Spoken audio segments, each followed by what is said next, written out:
lagi kami datang. Kaget sekali nih. Saya Pak dulu. Kita baru ketemu dan hari ini kita harus ketemu lagi. Aduh.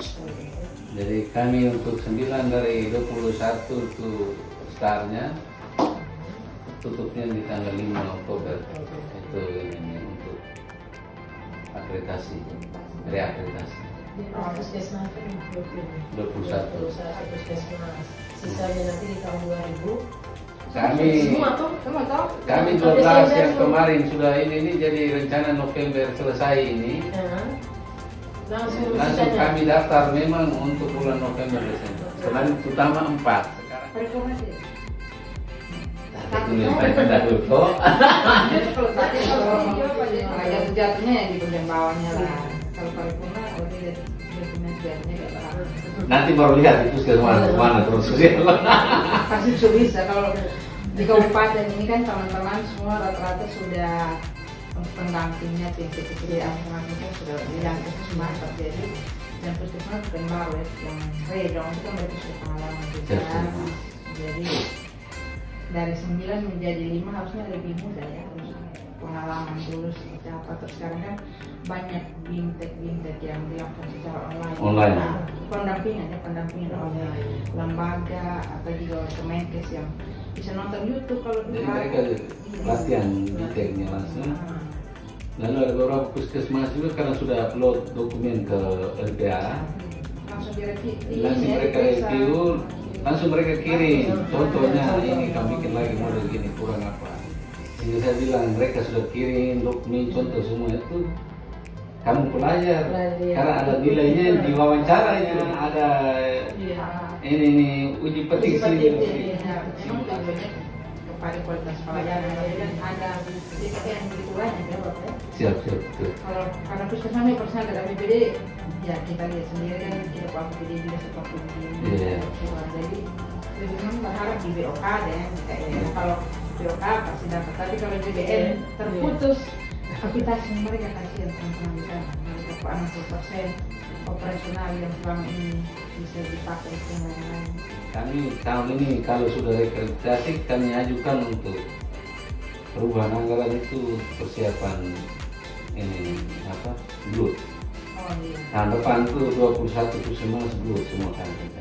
Karena mereka belajar dari BLUT rumah sakit ini. Kita sudah sampai di penetapan BLUT. Tapi pasca penetapan BLUT itu kan ada sekitar 10-12an perbuk untuk paskanya ini ribet akan 42 dokter sampai sekarang. Jadi anggaran yang cukup banyak hanya habis di pembuatan perbuk daripada setiap tahun kita bikin perbuk tentang puskesmas 1, 2, 3.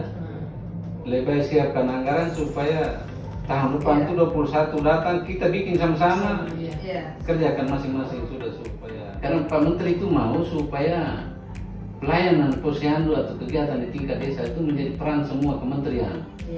Dinas Kesehatan, Kemendagri, ini desa, Permendes. Nah, yang punya regulasi itu adalah posyandu, supaya di dalam di posyandu prima itu kesehatan juga masuk, semua masuk. Ternyata sampai ke regulasi ini memang tidak memungkinkan. Akhirnya kembali ke puskes. Sekarang problemnya itu ada beberapa desa. Mereka ini dulu ada puskes des, tapi kita kembangkan dia lagi tambahan itu. Sehingga kedepannya saya bilang itu nama pusku.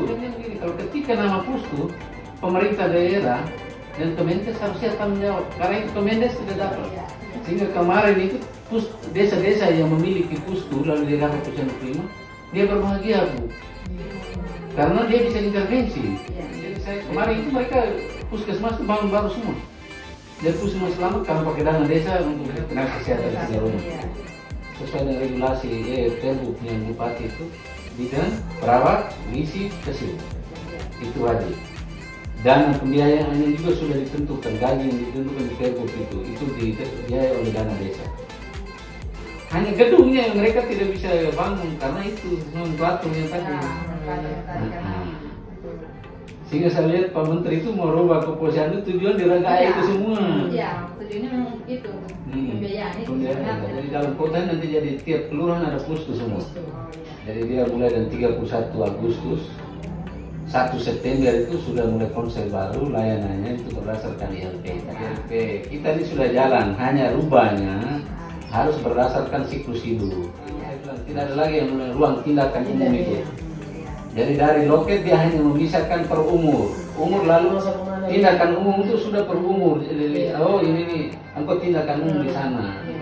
Karena kami kemarin sistem pelayanan puskesmas kami itu sistemnya pakai klinik, kami punya perda pelayanan puskesmas.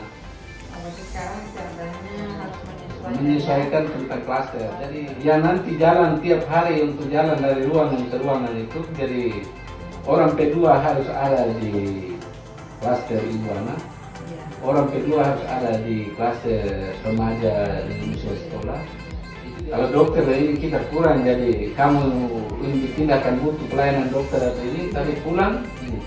Jadi saya bilang ruang program tetap ada, tetapi ada ruang klinik itu semua profesi ada di situ. Jadi ada, anggap saja itu sidang meja di situ pasien.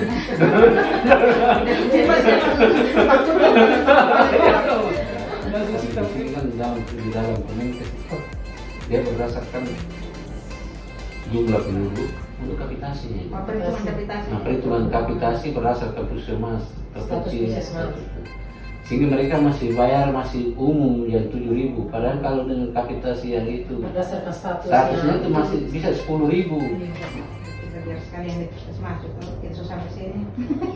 Mereka sekarang masih siap dengan akreditasi ya. Blood baru dengar, jadi saya bilang blood ini bertanya Pak blood bagaimana, saya bilang kamu ini box sudah masuk ke rekening sendiri, kapitasi sudah masuk ke rekening sendiri urus tuh. Sekarang kita atur blood supaya non kapitasi dan retribusi itu tidak masuk ke kas daerah, langsung masuk ke kampung. Itu dia punya maksud itu. Menindaklanjuti Surat Edaran Menteri Kesehatan Republik Indonesia nomor HK.02.Menkes/652/2022 tentang penyelenggaraan perizinan berusaha bidang pelayanan kesehatan dan akreditasi fasilitas pelayanan kesehatan, bahwa sertifikat akreditasi dan pernyataan komitmen untuk menjaga dan melakukan upaya peningkatan mutu rumah sakit, puskesmas, klinik, dan laboratorium kesehatan masih tetap berlaku sampai dengan tanggal 31 Desember 2023. Dengan memperhatikan hal tersebut, maka Dinas Kesehatan Kependudukan dan Pencatatan Sipil Provinsi Nusa Tenggara Timur perlu melakukan kegiatan BIMPEK akreditasi puskesmas untuk mendorong Dinkes Kabupaten Kota dan Puskesmas dalam mempersiapkan puskesmas untuk diakreditasi. Dan saya kasih teman-teman semua yang ada di puskesmas lagi saat ini. Baik dari kedatangan Ibu Dokter dengan Ibu. Kemudian untuk alat-alat yang dikalibrasi, apakah sebenarnya tahun ini ada kalibrasi? Kalibrasi alat di 2023 ada sedikit perubahan gitu ya. Entah seperti apa saya juga masih belum terpaham. Kalau 2022 ke bawah itu semuanya kita dari dinas yang mengelola. Jadi kita buat usulan kalibrasi dinas, tinggal dinas jadwal. Hasil kalibrasi itu kan akan di upload juga di dalam haspaknya itu. Itu untuk posisi sampai 2022 sudah ada hanya fisik. Sertifikatnya yang baru 2021 yang kami pegang. Nomor sertifikatnya ada sampai dengan 2022. Dalam SPMK itu kan di 30 Juli sama 1 Desember akan berjalan. Kemudian saran kami, kalau tiap kali ada perubahan ada alat yang masuk, maka baiknya di update. Kegiatan aspal itu sebelum COVID itu memang ada pelatihan. Setelah COVID itu memang ada anggaran untuk pelatihan dari teman-teman puskesmas setelah COVID, dan itu semua dialihkan. Jadi harapan kami teman-teman bisa belajar secara otodidak terkait kegiatan, kemudian update kelasnya. Kalaupun ada kendala bisa komunikasikan yang teman-teman dari Dinas Kabupaten Kota. Kemudian terkait dengan pedoman tadi bisa di searching di PMK 31/2018 tentang masalah di sini ada semua. Kemudian terkait dengan SK Purnawira itu wajib harus ada. itu Rizka dari Kapusu bisa.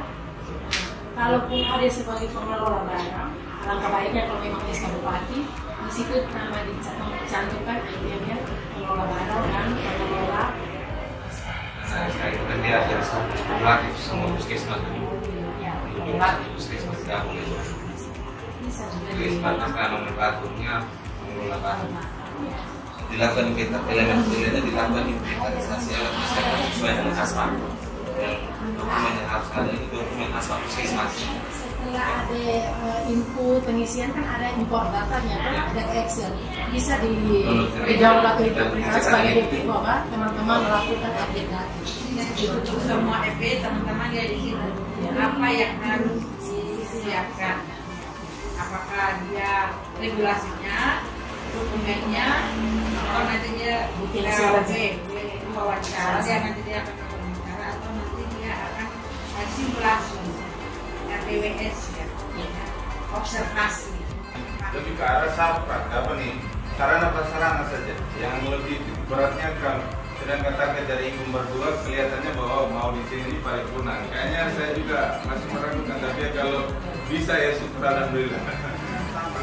Pertama kami sudah sampai utama. Kami bermasalah dengan parkiran, kita bermasalah juga dengan ipal.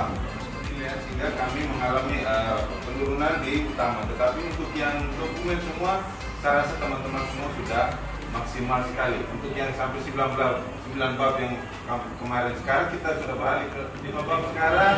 Teman-teman sudah mulai, kalau mereka punya, saya rasa untuk dokumen tidak ada masalah. Yang kami butuhkan lebih ke arah sarana prasarana, bagaimana caranya. Terima kasih. Teman kesempatannya kepada kami, mohon maaf ya kalau kami tolong ya, karena ini puskesmas kota jadi memang selalu menjadi puskesmas jurisdiksi terus monet semua ya, termasuk uji petik dan petik untuk pemeriksaan ya. Memang tetap semangat investasi, mudah-mudahan paripurna. Amin. Karena semangatnya mau luar biasa, sudah kecil dan bersemangat, jadi kita juga harus bersemangat. Jadi Mama sekali lagi terima kasih Mama. Akreditasi puskesmas merupakan pengakuan terhadap puskesmas diberikan oleh lembaga penyelenggara akreditasi yang ditetapkan oleh Menteri Kesehatan Republik Indonesia setiap 5 tahun sekali. Akreditasi puskesmas ini telah terjadi revisi pada standar puskesmas dengan tujuan agar bisa menjawab tantangan dan isu global terhadap mutu keselamatan pengguna jasa kesehatan, mengikuti perkembangan ilmu pengetahuan, perubahan regulasi dan persaingan global, mengakomodir prioritas program nasional, tidak hanya berorientasi pada proses, tetapi juga pada capaian program, penguatan penerapan manajemen risiko, keselamatan pasien, dan PPI, serta menjawab Universal Health Coverage, jaminan kesehatan nasional. Ketika ada yang batuk lebih dari 2 minggu dan lain sebagainya, itu langsung diberi, yaitu dikemas di dalam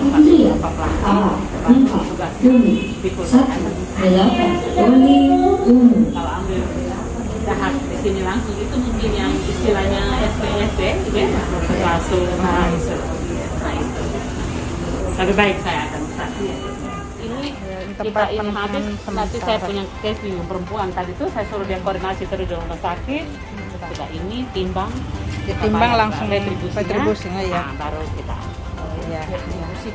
per kilo 25.000 sesuai per. Kan tidak ya, ini kan pasien kan tidak sampai sini ya. Tidak sampai sini. Kan pintu belakang juga ada nanti satpam saya yang selalu kontrol untuk ini. Jadi anak-anak juga mereka tidak sembarangan untuk masuk ke sini ya.